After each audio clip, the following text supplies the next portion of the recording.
snow started falling on a Tuesday morning in October of 1883, and by Wednesday noon, Ingrid Halvorsen couldn't see her hand in front of her face. The wind screamed through the valley east of Bozeman, Montana territory, driving ice crystals horizontal across the prairie like buckshot. Inside what neighbors called Halvorsen's foolish contraption, she sat at her table with her 7-year-old daughter and listened to the timbers groan overhead. She'd built her barn directly over the cabin, one continuous structure with the livestock stalls wrapping 3 sides around her living space. Every settler within 15 miles had told her she was wasting lumber. Now, while their wood piles buried themselves under 4-foot drifts, Ingrid walked 8 feet from her kitchen to her firewood stack without ever stepping outside. The thermometer nailed to her doorframe read -32 degrees Fahrenheit. The blizzard had come early, catching most folks with half their winter preparations undone. Her neighbor Thomas Brennan had laughed at her construction plans back in June. He'd homesteaded his claim 3 years before she arrived. His woodshed stood 40 yards from his cabin door, a perfectly reasonable distance in July, but a death sentence in whiteout conditions. She'd arrived in Montana territory in the spring of '82, a widow with a daughter and $60 in coin. Her husband had died of pneumonia in Minnesota before they could make the journey west together. She'd sold everything, bought a wagon, and driven it herself across Dakota territory. She'd filed her homestead claim on 160 acres in the Gallatin Valley, land nobody wanted because it sat in a wind channel between 2 mountain ridges. The first winter she'd lived in a dugout, nearly dying 3 times from cold. The second winter, a half-finished cabin with gaps between the logs, burning through her entire wood pile by February. That's when she'd started thinking differently. She'd grown up in northern Norway, where her grandfather had kept his goats in a stone byre attached directly to the cottage. The animal heat had kept the family warm through months of darkness. She'd remembered that. Now, if you'd asked folks about practical construction, they would have pointed you toward men like Samuel Dietrich or Robert McKenna, settlers who'd built solid structures and survived multiple winters. Dietrich had come from Ohio with his wife and 4 sons, knew carpentry, had access to a sawmill. McKenna was a former railroad worker who'd saved enough to start his own place, a practical man who didn't waste motion or materials. Both of them had examined Ingrid's plans when she'd shown them in town that spring, and both had told her the same thing. She was building wrong. "You're putting your animals that close to where you sleep?" Dietrich had said, sitting outside the general store with his sons around him. He was 43 years old, square-shouldered, and spoke with the certainty of someone who'd never been proven wrong about construction. "The smell alone will drive you out, and the moisture from their breath will rot your timbers in 2 years. McKenna had been more direct. "It's a fire trap," he'd said. "One kicked lantern in the straw, and your whole place goes up with you inside it. You separate your structures for safety. That's common sense." He'd built his own barn 75 feet from his cabin, connected by a rope strung between the buildings so he could find his way in whiteout conditions. He'd considered it the height of winter preparedness. There'd been a third skeptic, though she hadn't known it at the time. Margaret Caulfield ran the boarding house in town, had lived in Montana for 12 years, and had survived 2 husbands. She'd made her living knowing what worked and what killed people, and when she'd heard about Ingrid's plans through the network of women who kept the valley functioning, she'd ridden out to the Halvorsen place herself. "I'm not here to tell you what to do," Margaret had said, standing in Ingrid's half-built cabin in May of '83. She was 51 years old, thin as a lodgepole pine, and spoke in a voice that carried over wind. "But I buried my first husband after he got lost between his cabin and his barn in a blizzard. 15 feet. That's all the distance there was. They found him frozen solid 3 feet from his own door. He'd gotten turned around." Ingrid had listened to all of them. She'd nodded, thanked them for their concern, and kept building exactly as she'd planned. The structure she'd designed looked wrong from every conventional angle. Most settlers built square cabins with the door facing south, then constructed their barns as separate buildings 30 to 100 feet away. Ingrid had started with a rectangular foundation, 24 feet wide by 40 feet long, and built everything as one continuous unit. The cabin occupied the north end, a single room 16 by 24 feet with a stone fireplace on the north wall. The barn portion wrapped around the cabin's other three sides like a horseshoe, creating a 5-foot wide corridor of stalls and storage that you accessed through two interior doors. The livestock stalls ran along the east and west walls, 4 on each side, large enough for cows or horses. The south end, opposite the fireplace, held her woodpile, stacked 8 feet high and running the full width of the building. Above everything, a common roof sloped from a peak over the cabin down to walls that stood 7 feet high on the barn sides. The hay storage filled the entire attic space, accessible through a hatch in the cabin ceiling. It was, by any standard measure, completely backward. But here's what Ingrid had understood that the others hadn't. Montana Territory in the 1880s killed people through isolation, not just cold. The average winter temperature from November through February ran -10 to -20 degrees. Blizzards came fast, visibility dropped to 0, and people died 10 feet from safety because they couldn't find the door. She'd read about a family near Helena who'd starved to death with a full pantry because they couldn't reach their root cellar during a week-long storm. The husband had tried, gotten lost, frozen. The wife hadn't risked it. They'd found them in April. If you'd like to see more stories about frontier innovation and forgotten survival techniques, join the others who are working to preserve this knowledge. Hit that subscribe button so these accounts don't disappear into history, like so many others already have. Ingrid had spent the summer of '83 building, and the valley had watched. She'd harvested logs from the foothills, bought hardware from town with money she'd earned washing clothes for railroad workers. She'd hired a man named Chen Wei, a former railroad worker, to help with the heavy lifting. "This design is very strange," he'd said in careful English, looking at her drawings. He was from Guangdong province, had survived the worst of the railroad construction through the Rockies. "In my village, we keep animals separate." "Your village didn't have Montana winters," Ingrid had replied. They'd worked through July and August, raising walls and setting the massive ridge beam. The beam itself was a single lodgepole pine trunk, 32 feet long and 16 inches thick. Getting it into position had required a tripod and a block and tackle. Chen had shown her a rope technique from the railroad, and together they'd lifted what 3 men had said couldn't be done by 2 people. The firewood storage had been the most controversial part. Ingrid had designed a space that held 16 cords of wood, stacked in rows with air gaps between them for drying. The wood sat on a raised platform of split logs, keeping it 8 inches off the dirt floor. Above it, she'd left a 3-foot gap before the hay storage began, with ventilation holes drilled through the wall to prevent moisture buildup. The entire south wall was double-layered, 2 rows of logs with a 4-inch airspace between them, packed with dried grass for insulation.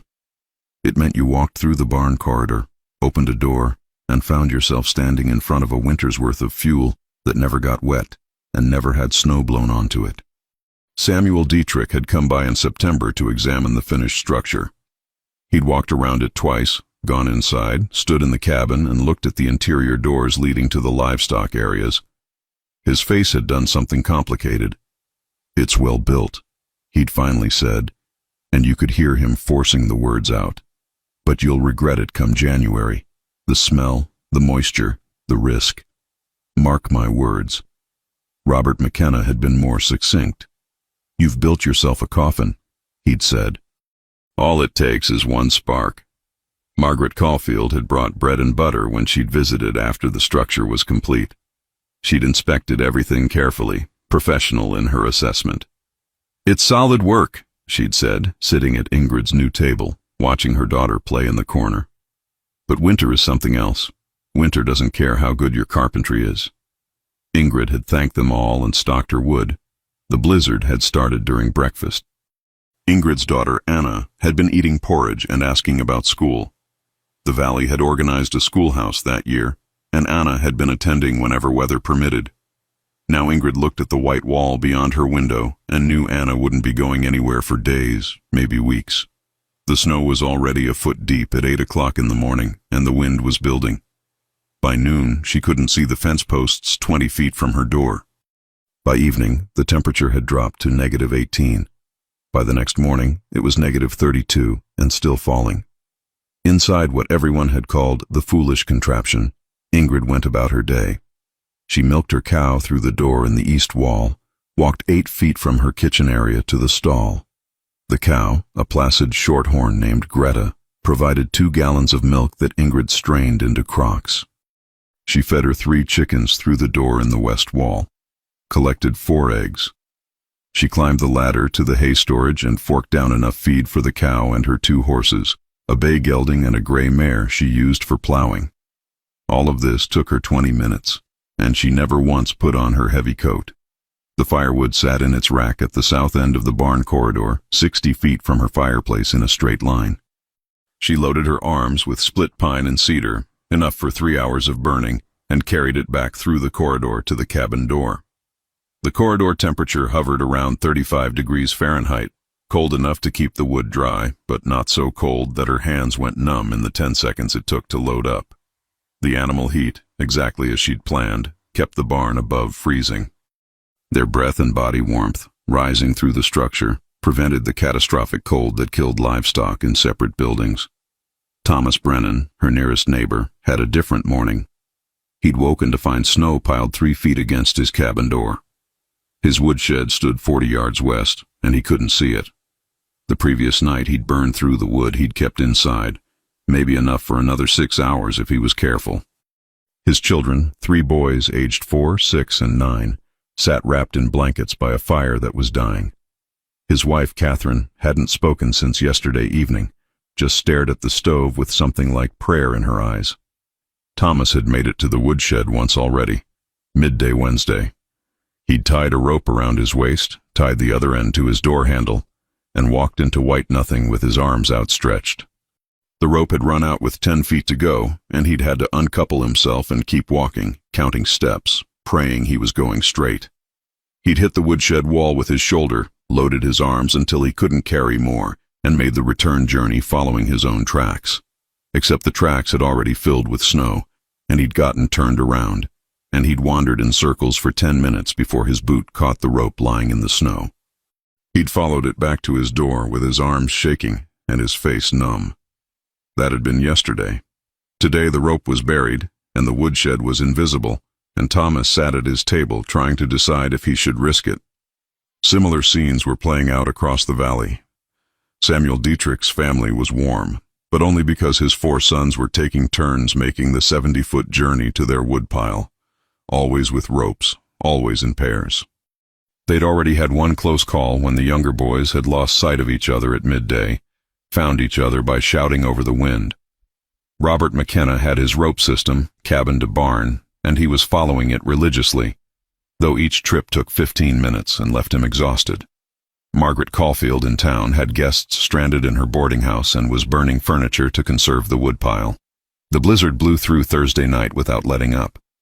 Friday morning brought negative 41 degrees and wind that made the temperature feel worse. Ingrid's daughter asked if the storm would ever end, and Ingrid told her what her grandmother in Norway had once said. Weather always ends. The question is whether you're still there when it does. She kept the fireplace fed, kept the cabin at 68 degrees, kept herself and Anna alive without any particular drama. The chickens laid eggs. The cow produced milk. The horses stood placid in their stalls. Every few hours, Ingrid walked the interior corridor and checked her animals, and every few hours she loaded more firewood from the stack that never got wet and never required her to step into killing cold. But here's what she'd also built that nobody had understood: redundancy. The double-walled construction on the south end meant that even if one wall failed, the firewood stayed protected. The raised platform meant that if water somehow got in, the wood wouldn't sit in it. The ventilation system meant moisture from the animals didn't condense on the wood and rot it.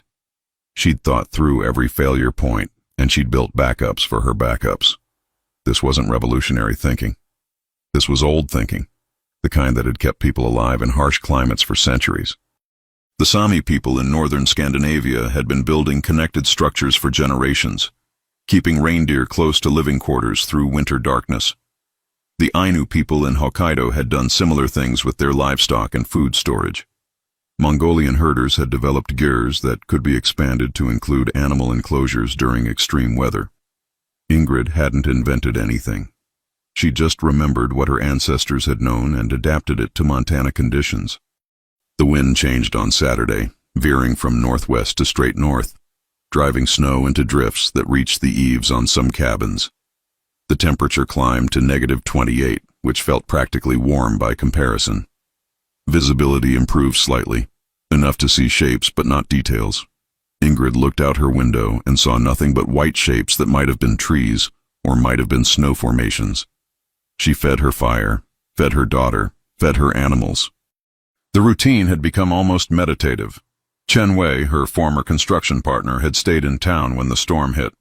He shared a room with 2 other Chinese workers above the general store, and they'd pooled their resources to buy firewood at inflated emergency prices.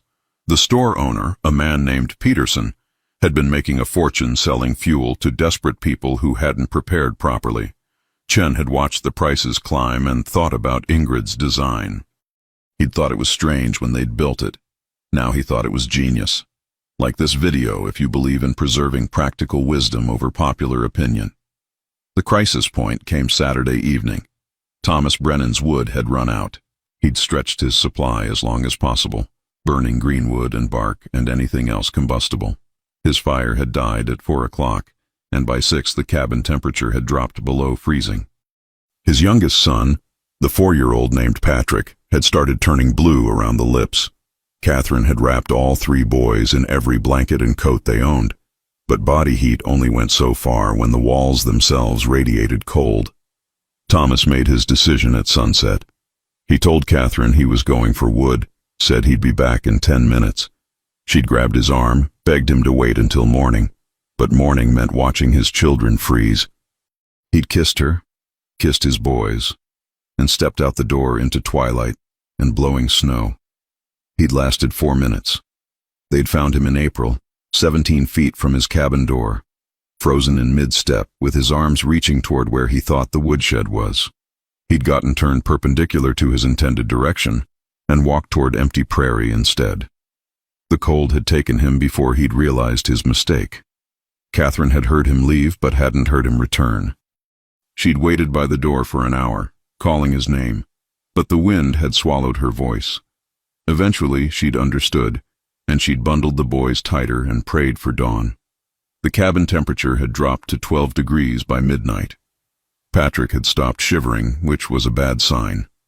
Children died when they stopped shivering. Margaret Caulfield had taught Catherine some things about survival before she'd married. She'd said, "If you're ever dying of cold, burn the structure. Burn your chairs, your table, your walls if you have to. You can rebuild. You can't resurrect." Catherine had started burning furniture at 1 in the morning. She'd broken up chairs with an axe, fed them piece by piece into the stove. She'd burned her wedding chest by 3 o'clock. She'd been eyeing the table when dawn finally came and Samuel Dietrich had arrived with his sons and spare wood. Robert McKenna had fared better, but not by much. His rope system had worked, barely. He'd made the trip to his barn 3 times on Saturday, and each time the journey had taken longer. The cold was getting to him, slowing his movements, clouding his thinking. On his 3rd trip, he'd become disoriented halfway back and nearly lost his grip on the rope. His hands had been too numb to feel it properly. He'd stood in the wind, holding what he thought was the rope, and realized after 30 seconds that he was just holding his own numb fingers together. The rope was gone. He'd panicked, stumbled, fell, and his face had hit something hard in the snow. The rope. He'd grabbed it with both arms and hauled himself along it like a drowning man reaching shore. His wife, Clara, had met him at the door. She'd taken one look at his face, the white patches on his cheeks and nose, and started packing snow on the frostbite while he protested that he was fine. He wasn't fine. The frostbite would leave scars, and the scars would remind him for the rest of his life that his practical separation of structures had nearly killed him. Samuel Dietrich's family had stayed warm, but they'd burned through 2 weeks of firewood in 3 days. His sons were exhausted from the constant trips to the woodpile, and Dietrich himself had developed a cough from the repeated exposure. They'd survive, but they'd learned something about the cost of conventional wisdom. Sunday brought the first break. The wind died around noon, and the snow stopped by evening. The temperature climbed to -15, almost balmy. People emerged from their cabins like animals after hibernation, blinking at the sudden silence, assessing damage. The valley had lost 7 people in 3 days. Thomas Brennan, an elderly man named Yortsburg who'd lived alone. A woman named Susan Hayes who'd been 9 months pregnant and had gone into labor during the storm while her husband was trapped in town. She'd bled to death with no help available. Her husband had returned to find her frozen with the baby. 2 children in separate families, one from cold, one from smoke inhalation after a chimney fire. A traveling preacher who'd been caught between settlements and had tried to wait out the storm in his wagon. Ingrid emerged on Monday morning. She'd lost nothing. She'd never been at risk. She'd lived through 3 days of the worst blizzard the valley had seen in a decade, and her biggest hardship had been cabin fever from staying inside. Her firewood stack was down by exactly the amount she'd used. Her animals were healthy. Her daughter was playing with a rag doll by the fireplace, completely unaware that children had died 3 miles away. The valley learned about Thomas Brennan first, because his place was closest to Dietrich's claim. They'd found Catherine and the boys still alive, barely, and brought them to recover. They'd searched for Thomas and found his body after an hour. Word spread quickly. Margaret Caulfield heard about it Tuesday and rode out to Ingrid's place without stopping. She'd arrived at noon, dismounted, and stood looking at the structure. Inside, Ingrid made coffee, set out bread. Margaret sat at the table in silence. Finally, "How much wood did you use?" "About 4 cords, maybe less." "How many trips outside?"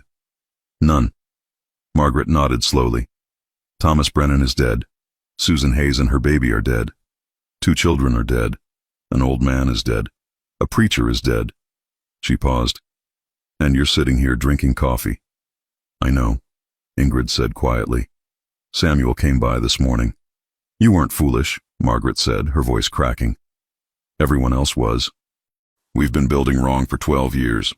Robert McKenna came by on Wednesday with his face bandaged. He'd brought lumber, offered to help Ingrid with anything she needed built, insisted he owed her. She'd said she didn't understand why. He'd said, "Because I called your design a coffin, and it turns out I was the one building coffins. Mine just looked more conventional." Chen Wei visited on Thursday with 3 other Chinese workers from town. They'd asked to see the interior structure, the firewood storage, the animal arrangement. They'd taken notes. 2 of them were planning to file homestead claims in the spring, and they wanted to build the same way.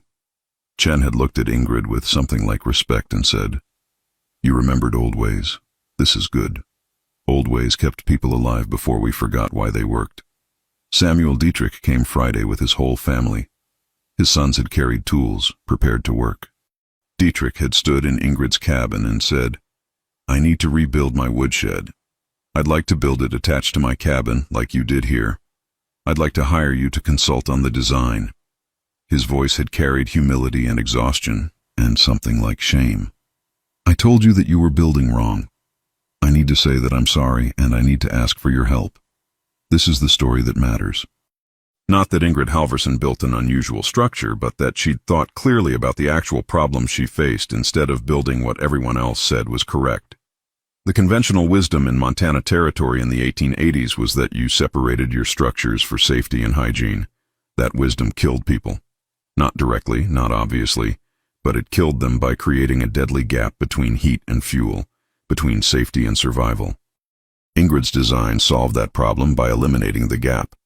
She'd combined her shelter and storage into one integrated unit where every element supported the others. The animal heat warmed the structure. The structure protected the animals. The firewood stayed dry and accessible. The hay storage provided insulation overhead. The double walls prevented heat loss. Nothing was wasted. Nothing was vulnerable to the one thing that killed most settlers, the inability to reach what they needed when they needed it. The mathematics were straightforward. In conventional construction, a settler might need to make 15 to 20 trips outside during a 3-day blizzard to maintain adequate firewood supplies. Each trip lasted 10 to 30 minutes depending on conditions and distance. Each trip risked disorientation, frostbite, exhaustion. The cumulative risk across a winter was substantial. Studies done years later by agricultural researchers showed that settlers using separated structures faced 4 to 7 times the injury risk and twice the mortality rate compared to integrated designs in severe weather conditions. Ingrid's approach reduced exterior trips to 0 during storms. The energy savings alone were significant. Walking through a 35-degree barn corridor required minimal protective clothing and 0 acclimatization time. She could check her animals, gather fuel, collect eggs, and return to warmth in less time than it took to put on a heavy coat. Over a winter, this saved approximately 200 hours of labor and eliminated exposure to life-threatening cold. But the real advantage wasn't efficiency, it was resilience.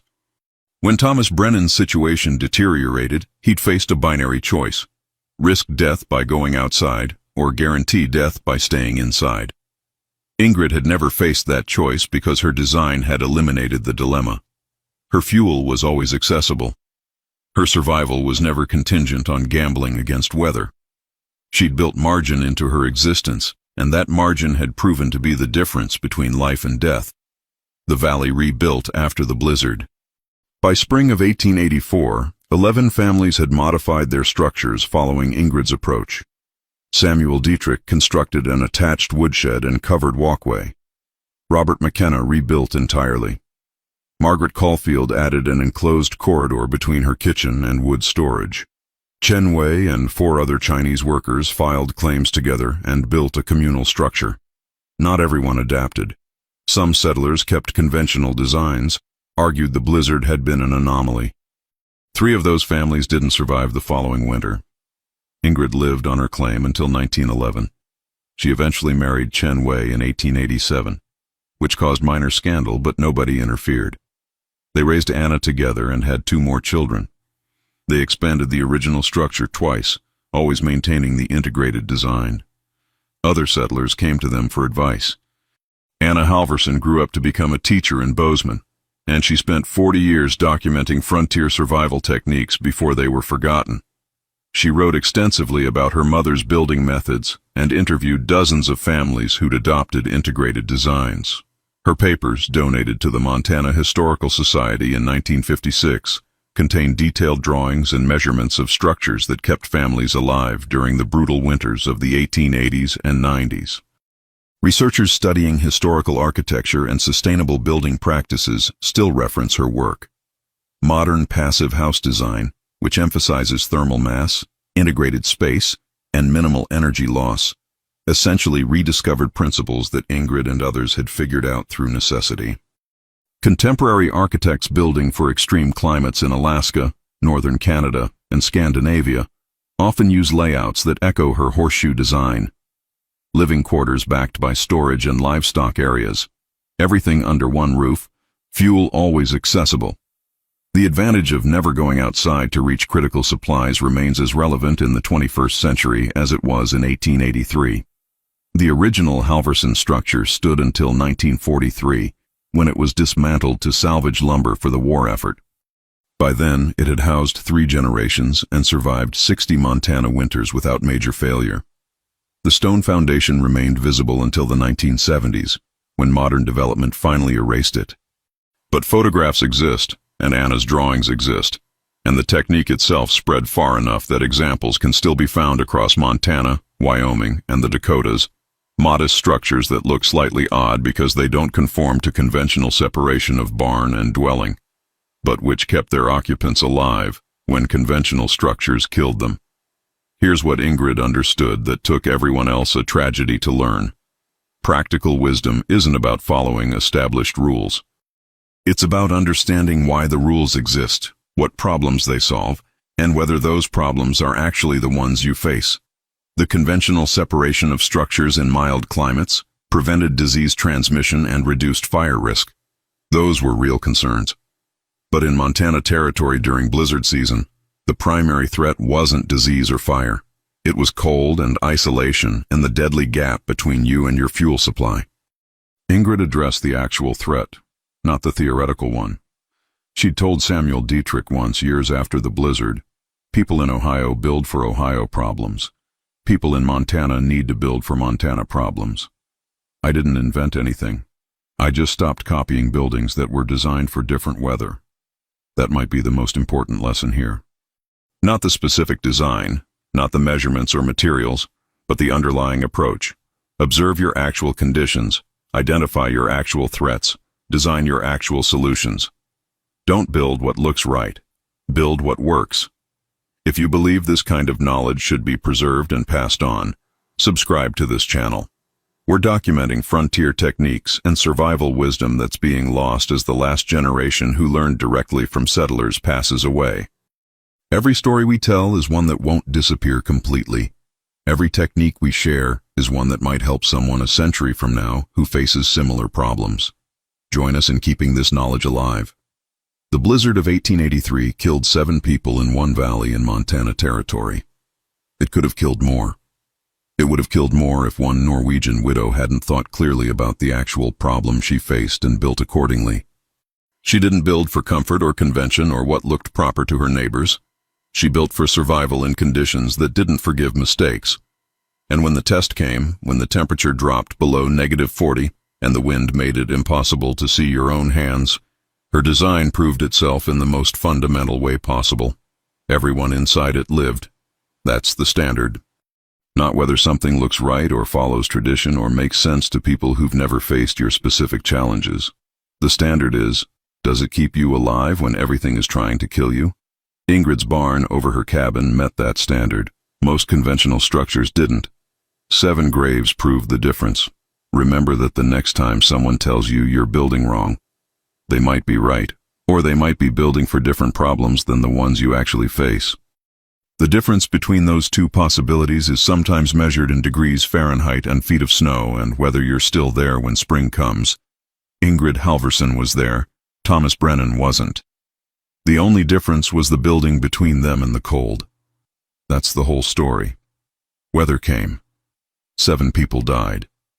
One woman lived because she'd built for the reality of Montana winter instead of the expectations of Montana neighbors. There's your practical wisdom. There's your frontier innovation. There's your lesson from 1883 that still applies in 2025. Solve the actual problem you face, not the theoretical problem someone else faced somewhere else. Build for your conditions, design for your threats, and keep your firewood dry during the blizzard, whatever form that blizzard takes.